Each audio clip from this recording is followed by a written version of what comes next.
Hello, everyone. Andy Jacob here with the DotCom Magazine Entrepreneur Spotlight Series. Sit back, everybody, because I have a great show today. You know, everyone that watches the DotCom Magazine Entrepreneur Spotlight Series, you know that one of my favorite things to do is I love to eat. And, you know, food makes the world go round. If we don't have food, there's no human beings. So when I think about food and I think about the process and the logistics and the industry itself, it's such a huge industry that I'm so fascinated with how it gets from the farm to the table that I wanted to bring a worldwide leading expert in the food space on the show to talk to us because I have so many questions. So, of course, I went through my Rolodex and I've been able to invite Mr. Wynn Webber.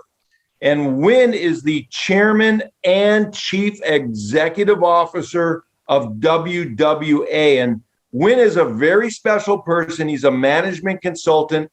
He has so many years of experience. I almost don't even want to say it out loud until you meet him on the show. Wynn, welcome to the DotCom Magazine Entrepreneur Spotlight Series today.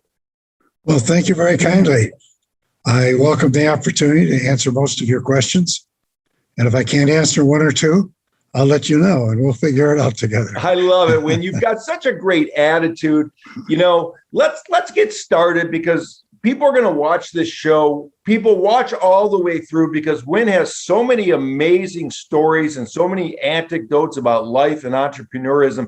But Wynn, let's pull the lens back just a little bit to 30,000 feet to start and tell us about WWA, your management consulting firm. Okay, first of all, I'll say that I started this industry in 1962. That was, 10 years ago, right? That's right. That's right. You started before most of the viewers were even born. That's right. And I started in a period of time when you called it the astronaut era. And that is if you were young and looked good, worked hard, you could move up very quickly compared to today, when in fact it's a lot harder to go up. And I was fortunate enough to move into management positions quite quickly. I was a vice president of sales with a major consumer products company by the time I was 30. I was president of a sales company by the time I was 38. And by the time I was 43, I said, you know, I've got to go out on my own. I've had enough living in corporate life. And started Winston Webber and Associates, actually, when I was 45 years old, as a matter of fact. And started thinking I was going to be working with major consumer packaged goods companies. And within the first year, I had my first retailer client. I'd always looked at retailers as my enemy going forward. And I was asked to restructure a major retailer. It happened to be H-E-B stores in Texas, which today is a $30 billion plus retailer. And it took me 3 months to come up with a concept called category management. And we totally restructured the merchandising function to one which is called category management. And that got me into the retail side, totally.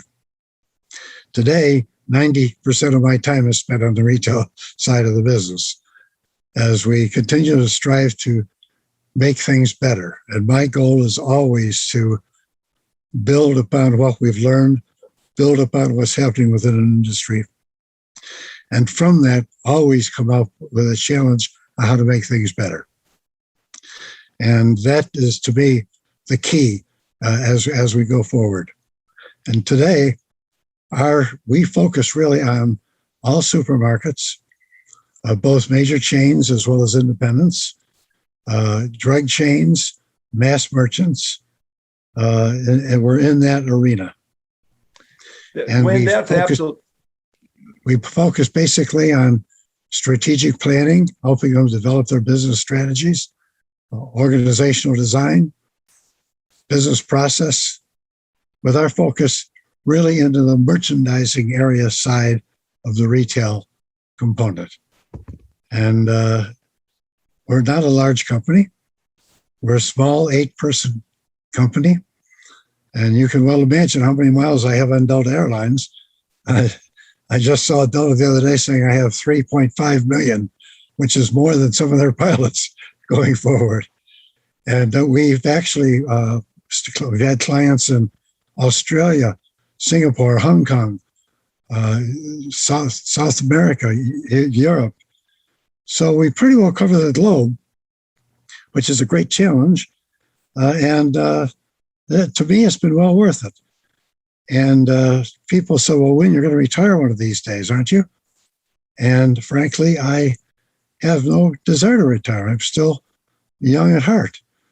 I tell a lot of young people today, never let your mind go above 45. And they look at me and they say, why? Because I said, when you're thinking at the level of 45 years old, you're thinking about the future. You're thinking about change. You're thinking about innovation. And if you keep your mind at that level, you can go on and on and on. And that's what I'm doing. I frankly just turned 81 last week, and I'm nowhere near quitting. The only thing I'm missing right now is with the pandemic is getting on planes, get going. My life right now is on Zoom, as a matter of fact. But it's been an interesting experience, as every experience is.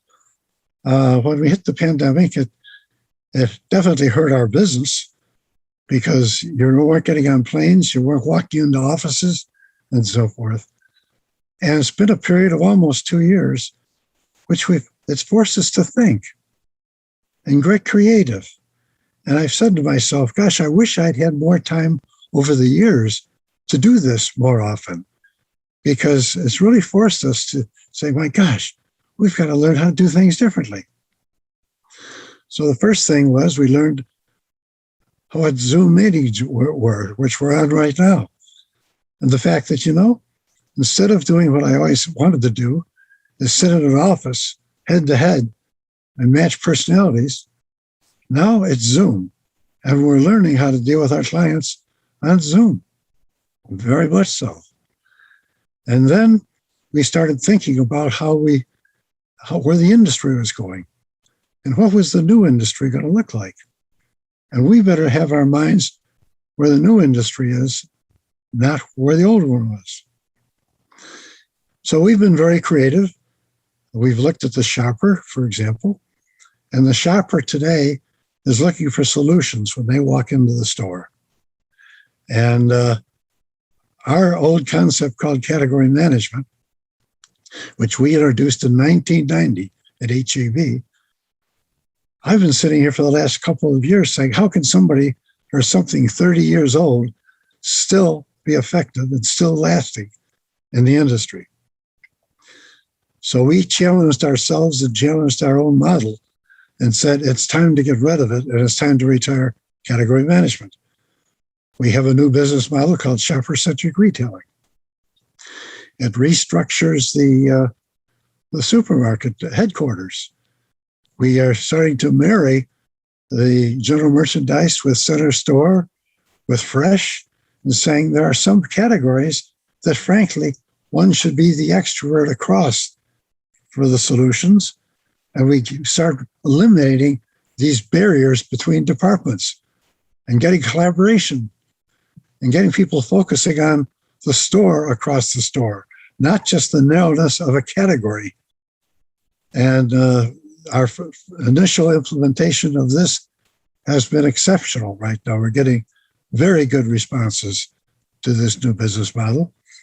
In fact, the Food Industry Association, the largest in our industry, is now committed to sponsoring and endorsing the shopper-centric retailing model. And with that, we have a new planning model called Shopper Solutions Planning, which fits within that model. And actually, we're now looking at expanding this potentially to other retail areas because it could fit other retail areas. So that's one piece of the pie right now that we're looking at. And then we said, oh my gosh, it needs a lot of new skills. And there's the tendency is to train against existing skills instead of new cognitive skills. In terms of the thinking, as we're looking at companies today, they're putting in tremendous new technology, new information, but they're not doing a good job training their organizations on how to grow from today to tomorrow, which means getting their thinking processes and strategic thinking set. So we have new change enablement training that we've just modeled right now that we'll be introducing this next month to the entire industry. And then we decided to just do one more, and that was thinking about the independent store. The independent store is now 30% of the grocery industry. It's grown from 25 to 33%.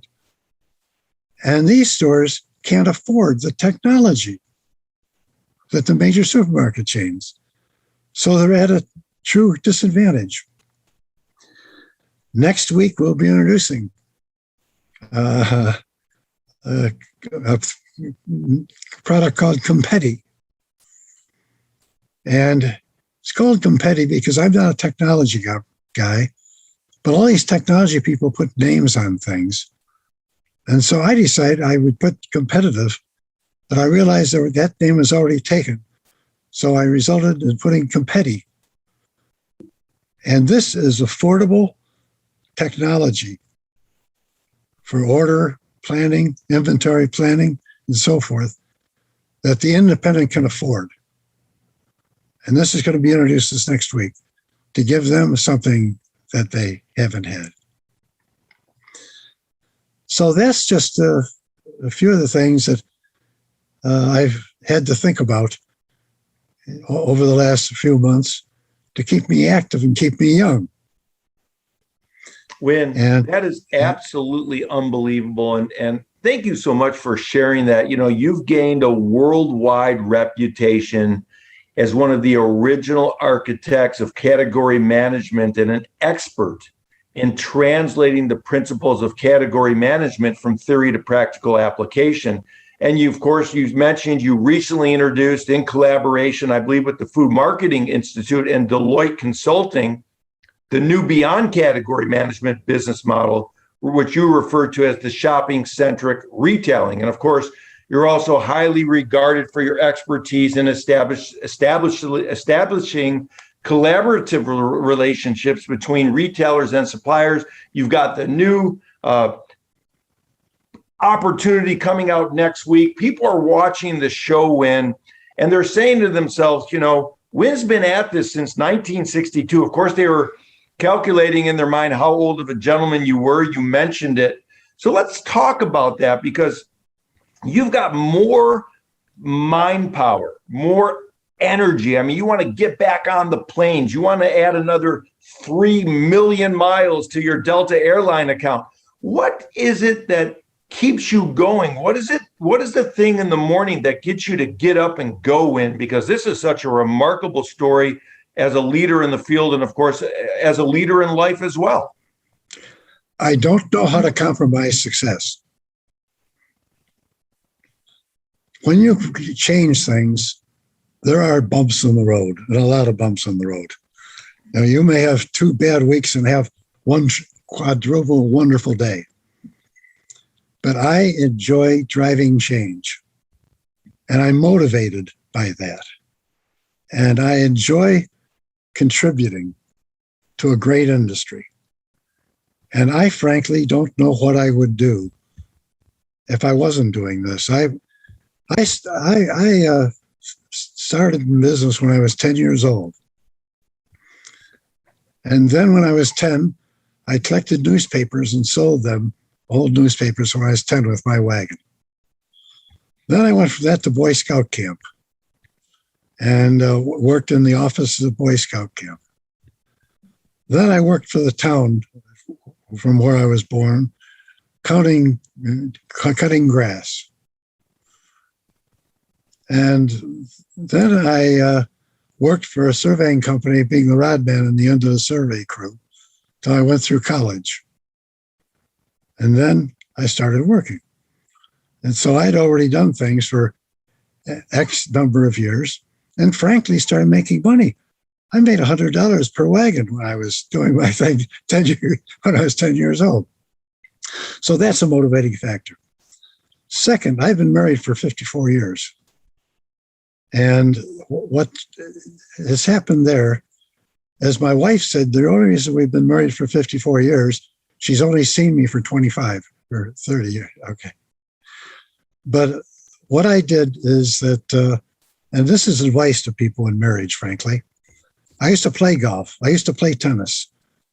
And I learned that if I played golf and I traveled 3 nights a week, which I was doing, then it's 3 nights a week plus being with my family at home as we brought up 2 children. And how can I spend the time with my family and still play golf? So I made a commitment to family versus golf.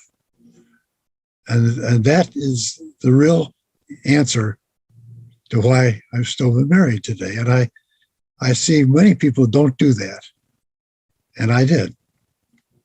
And so with that, it's just been a motivating factor over the years and today. And then 16 years ago, I had the unique experience. I had a little ticker in my heart. And I went down to an examination and they called my wife and I in. And the doctor said, "Mr. Webber, you need a new heart." Now, that's quite an announcement to be told when you're sitting there with me. And I'd just come back from Africa on business, as a matter of fact, about a week before. So I had to wait 3 years for a heart. And they said I could not fly or travel.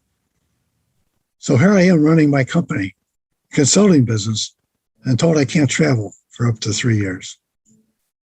So I negotiated 2 days a month.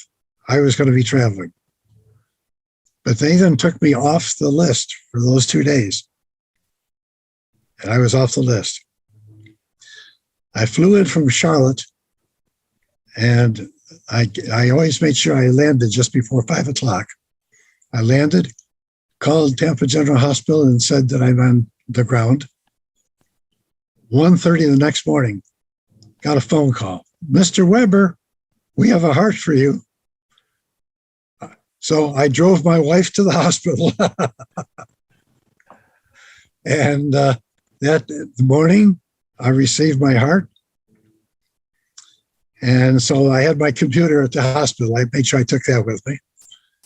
So the next day I woke up, I was in intensive care, called my team, and said, "Sorry to tell you guys, but I'm still alive." So here's the game plan going forward. I was out in 10 days. I was out of the hospital.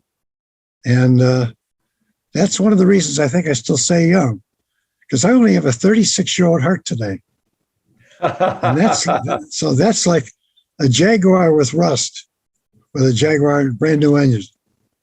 I love it, Wynn. What a great story. What a wonderful background and experience you have. You know, you love driving change. You're committed to your family.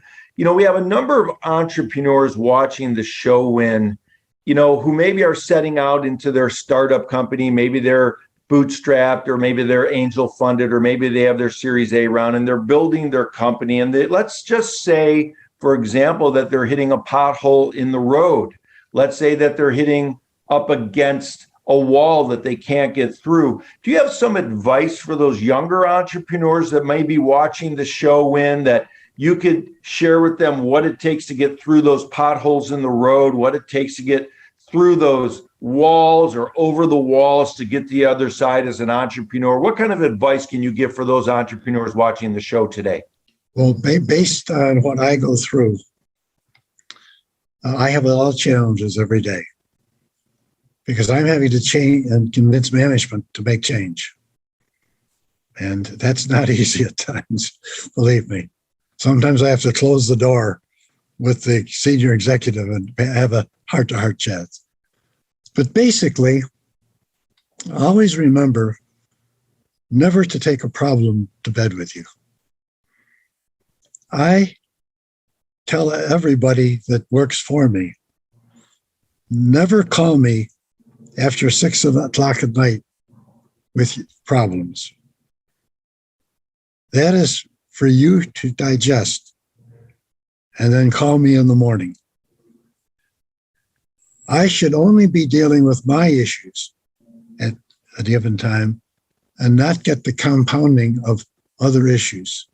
You want to keep your mind focused. So that's the one thing I've had a discipline in my whole life. I don't want to take other people's problems until the next morning. Wynn, that's such great advice. It's so interesting that you say that, because so many entrepreneurs do take their problems to bed and then they don't get a good night's sleep. And then they wake up the next morning, they're a little tired, and then they can't focus in because they're tired. And this goes day in and day out. And all of a sudden, the entrepreneur is exhausted and can't get from point A to point B. When we think about your life, you know, we look at all the things you've done, and now, you know, obviously a leader in your space. You know, people, you're on speed dial. People call you from all over the world for you and your team to help solve their problems. And you've got a great team. So I wanted to talk about your team. Let's talk about corporate culture at your company, WWA. It obviously starts at the top, but what do you want your employees or the people that work with you on your team to carry with them from you? What type of attitude, what type of approach, what type of commitment to the customer can you impart upon them so that they become a great member of your team? My key rule is that I don't know everything. And my team is told clearly, I don't know everything. And it's their job to challenge everything that I come up with and challenge me on what they like, what they don't like, and what would they do differently. That gives us a very internal, engaging environment that, frankly, I wish more corporations had, because it forces dialogue and it forces us to be better. Because I have a rule internally, and that is we must be 110% perfect when we approach our clients. And so they're not afraid to challenge me. I always kid them. I say, you're not always going to win, but at least I want them to challenge because it makes us better. And I wouldn't have, and I have employees, my administrative assistant's been with me 35 years. She's still with me. How many administrative assistants still like working for a boss for 35 years? And the other thing is I'm looking, all of our consulting team they're at least 50 years old, sometimes more, because I think with how the industry's moving, you've got to have practical application and practical experience integrated with the advanced technology and thinking today. And that enables a client to move faster with you. And we know, for example, we've never written textbooks. We've had competitors write textbooks. I don't, for a reason. I don't want our business to be a textbook business, because when you go into a client, they have new cultures or different cultures. They have different applications. You don't want to impart a textbook. You want to impart knowledge to help them become better at what they do. And so that's another one of my rules that we've had going forward. So that's just a couple of things that how we look at running the business. I love it, Wynn. It's really remarkable. You know, you've been all over the world. You've worked with so many huge companies, name brand companies, Fortune 1000, Fortune 100 companies in your career. Is there a difference with the way different companies do business in different parts of the world, Wynn, from your perspective? Or is it all the same, that everybody's trying to do the same thing, which is provide a superior service to their customers? Is there a difference between a company in Mexico versus a company in London or England or the United Kingdom, or a company, let's just say, in Brazil? Or are they all the same? Yes, yes, and no. Okay. Of course, they all want to be better. But I'll give you some examples. In the 90s, for example, when we were introducing category management in Latin America, actually, I told our team, okay, this is 1995. Put our minds to 1975. And we will enter Latin America with our mindset at where they are in terms of the advanced technologies and so forth.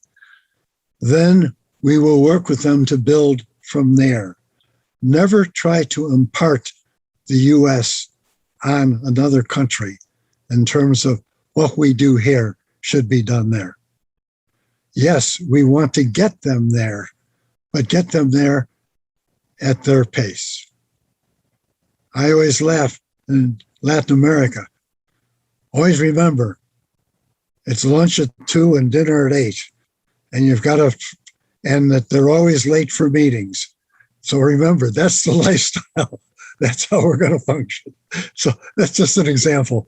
I love the Latin American countries. And so you just have to adapt. When we go to Europe, I look at Europe right now, and they always feel that their technology and when I'm looking at distribution methods and so forth, they feel they're ahead of us in certain areas. And I accept that fact.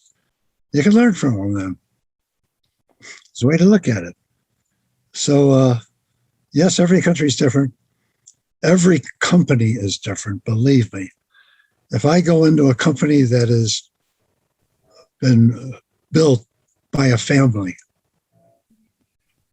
versus a company that is corporate, public, I've got to recognize the family culture.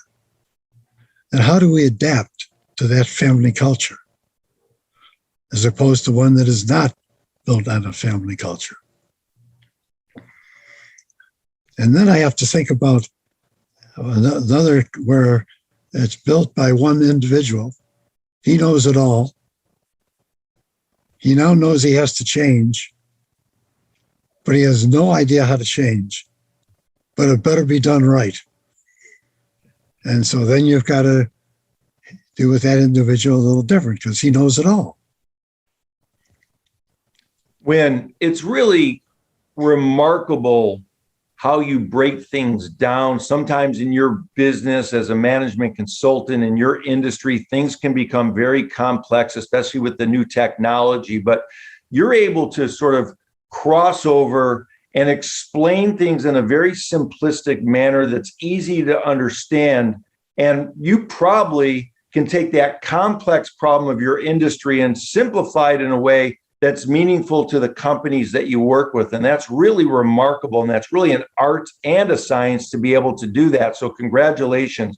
When I think about your industry and I think about how long you've been in the industry, how much of your time during the day is spent on thinking about what's going to happen in the industry in the future so your group at WWA can sort of provide what you need to as the new things start to happen down the road?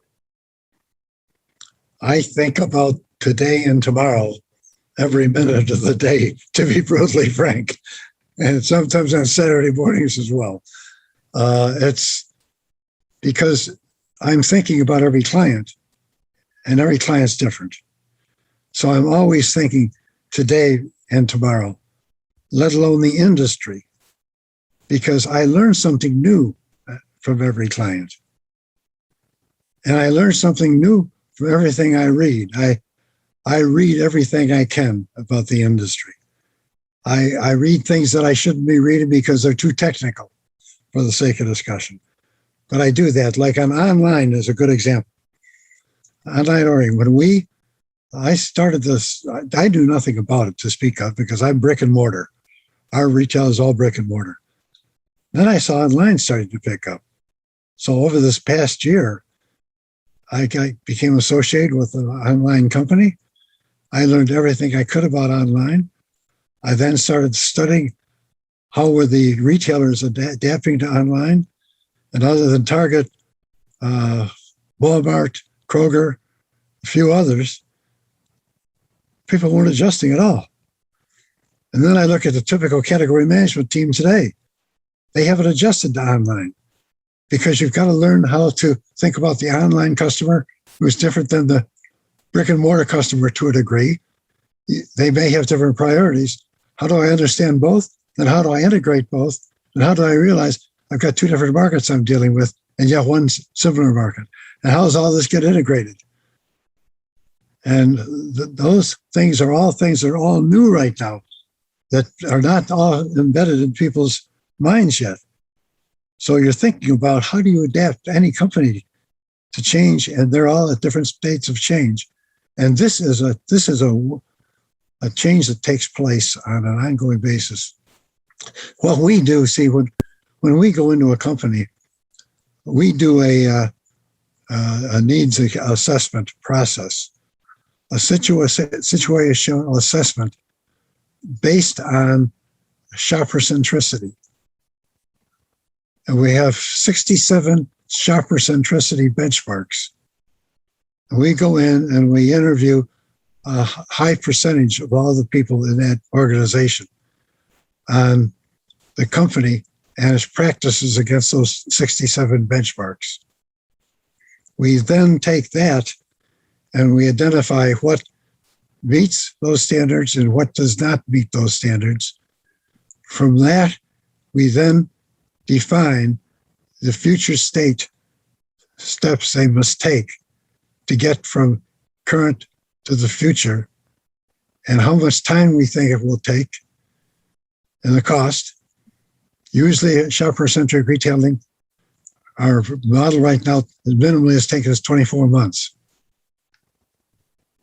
So it's not easy at times. But again, that's how we think our way through it and how we help our clients think their way through it and how they think it. Go ahead. Pardon me. I was just going to say, it's such a smart way to approach it. It is so logical and it is so meaningful. And I know that the companies that you work with really appreciate it so much. And I know you've only cut out a certain amount of time for me today. I mean, thank you so much for coming on the show. It's a real honor, Wynn, to have you on the show. You know, when I think about the food industry, I wanted to ask you just a couple more questions. And I think I'm going to have you on again, maybe block 2 hours of time. And we're going to talk about the entire process. We're going to talk about your entire life, your entire career. I almost look at this like a mini Harvard MBA talking to you for the younger entrepreneurs watching the show. There's so much to learn. And for the younger entrepreneurs watching the show, rewind this and listen to this again. Listen to it on your podcast because there's just so many words of wisdom that you can take from Wynn at what he's doing at his company, in his industry, in his space, and transfer it over to your own company, in your own industry, in your own space. It's really remarkable.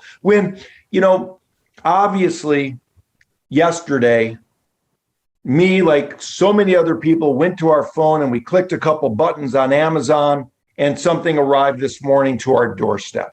Okay, Amazon has really made a big impact, obviously, in the world because everybody now expects you to be able to go to your phone, press a button or two, and things magically arrive. Well, we know they don't magically arrive. There's a big logistics system behind it. It's one of the biggest and best companies in the world just because they've changed the dynamic on the delivery of everyday products. When we think about the food industry, Wynn, it's still a little cumbersome to get that food delivered to your door. What's going to happen with food delivery in the future in terms of the way you look at it? Will it become more seamless like Amazon in the future? Yes. It's everybody's trying to figure it out right now because the food delivery now actually is more costly than the consumer walking into the store. So it's a matter of getting more speed, reducing the labor components of it. Now, whether the dreamers are talking about drones delivering at home, that's being tested right now. But with drones, you can drop, I think a drone can bring about 5 small packages into your backyard. That's a lot less than a big grocery bag, to say the least. But there's no question that, interestingly, there will be, for some small packaging, there will be drones. Our projection right now is that by 2025, 25% of the business will be online. That's incredible. I mean, that's going to be just so interesting because there's so many people that want that convenience. And, you'll know better than anybody else in the world whether those people are going to be willing to pay more money for that delivery of that food to their home versus going to the store. And, in terms of a comparison of convenience of paying more, having it delivered to your home versus going to the store, I would imagine that a store or a franchise or a company that can figure out how to deliver it to your home at the same price as me going to the store ultimately is going to be the big winner here. And is that correct? Yes. And actually, they're willing to pay a slight amount more. If you think about it, the wife is working. She's driving home at 5 p.m. Oh my gosh, she can find something sitting on her doorstep, or it's going to be delivered at 6. And so you've got that piece. On the other side, I'm thinking, the shopper. Brick and mortar is going to change in terms of what is offered in brick and mortar. Shoppers, a high percentage, still want an experience of walking into that store. If in fact there's a nice restaurant in that store, there's other behaviors that can be in the store. So the brick and mortar will be here, but it will be much more advanced and grow. Wow, Wynn, that's great. Just the idea that you just said about maybe a restaurant in the store to drive traffic in, I've never thought about that. And I know there's so many things that you think about on a daily basis. That's why you get up in the morning. Like you mentioned, you love to drive change. So I'm definitely going to have you back on the show. I'm going to book you back for longer because I look at you as a zeitgeist. I look at you as someone that what I would call a shapeshifter who understands the future, understands the present.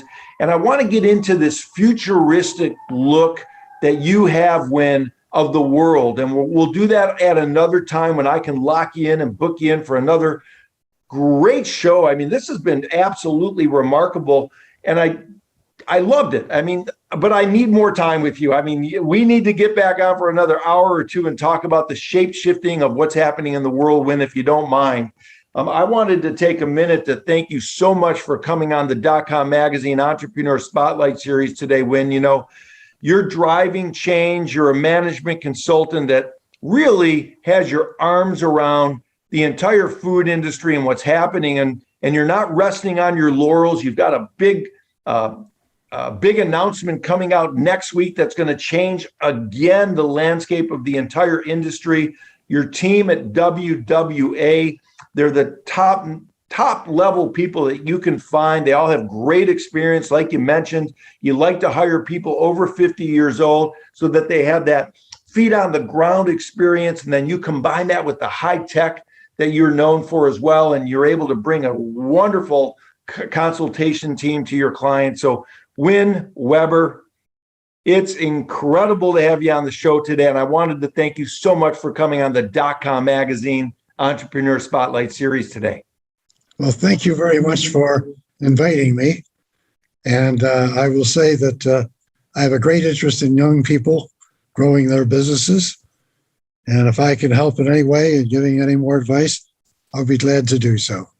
And I love people who are getting older who are wanting to stay in the business and grow, because we all need what we have out here. So thank you very kindly. And I'll be more than willing to spend whatever time in the future to work with you. You've been great at your interviewing process. I've really enjoyed it. And thank you.